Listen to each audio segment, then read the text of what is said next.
Now, moving on to our next section, that is the metacarpal fractures, fractures of the head, neck, and the base.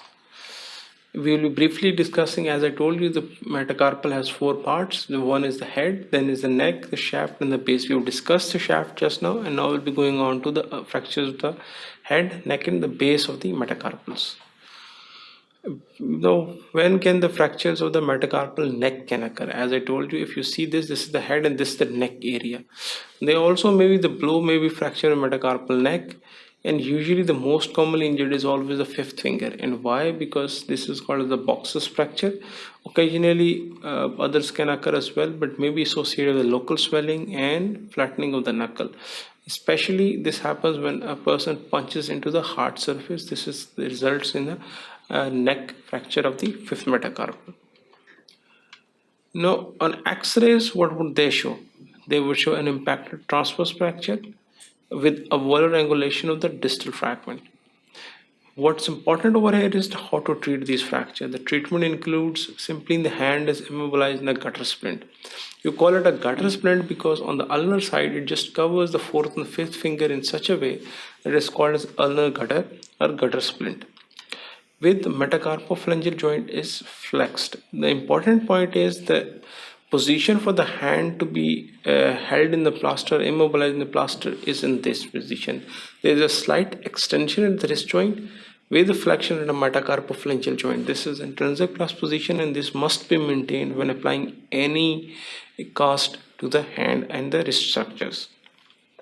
As I told you, interphalangeal joints are straight, and that is the interphalangeal joint are extended until the discomfort settles.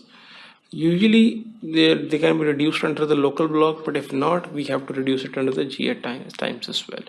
If it's highly displaced or unstable, then fixation may be considered, and more than two wires are more than enough. If not, most of the time we can use three.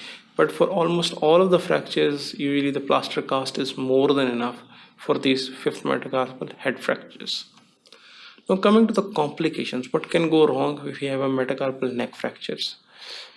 Patient may be aware of the bump. There may be a slightly, because they have got slightly malunited. Digit may take a Z appearance, as you can appreciate it over here. This is the Z appearance of the digits. Malunion with volar angulation of the distal fragment can occur, which is poorly tolerated because patient needs to carry out his functional demands.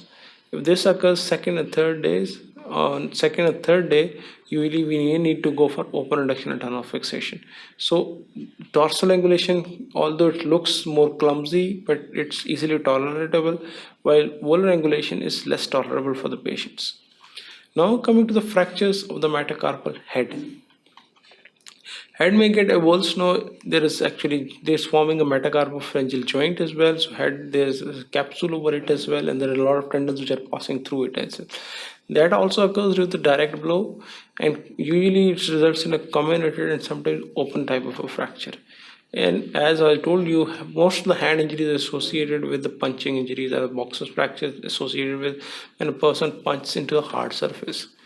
The important point is, if it's an open fracture, urgent washout with copious volume of saline is important, especially under the aseptic sterile drip sheets, and we need to be in aseptic media so that we do not further contaminate it. Now, sometimes for the head fracture displacement, you need to go through, get a CT as well, just to see how much comminuted the fracture is and what are the actually different parts of the fracture. Because the head is sometimes so comminuted, it's difficult to visualize even on the three views as well. So where there, CT scan is helpful, and we may have to go for open reduction and fixation if it is 2-part or 3-part fracture. Or if it's highly comminuted, we may have to remove that head and get a primary replacements of the head as well in form of an arthroplasty, which may be required as well. Now coming to the base of the fracture, we discussed the head, neck, and the shaft, and now we are coming to the base of the fracture. Usually there are stable injuries. Why? Because the first and second base of the metacarpals are less mobile, although third and fourth are more mobile, and there it's more problematic. But they are treated by ensuring the rotation is correct, and which is more important because later on the functional aspect of the patient has to be settled. Then the splinting digit in the volar slab can be done. and splint is retained for the 3 weeks and exercise is then encouraged. Why? Because we need to carry out the early rehab. Once the callus is formed, then early rehab can help in bone healing quickly. If it's a displaced intra-articular fractures, especially at the base, usually of the fourth and fifth metacarpal, may cause marked incongruent with the joint. So they may have to be reduced by traction of the little finger. For example, this is the situation, you tract it out so that these all fracture fragments settle down in one place.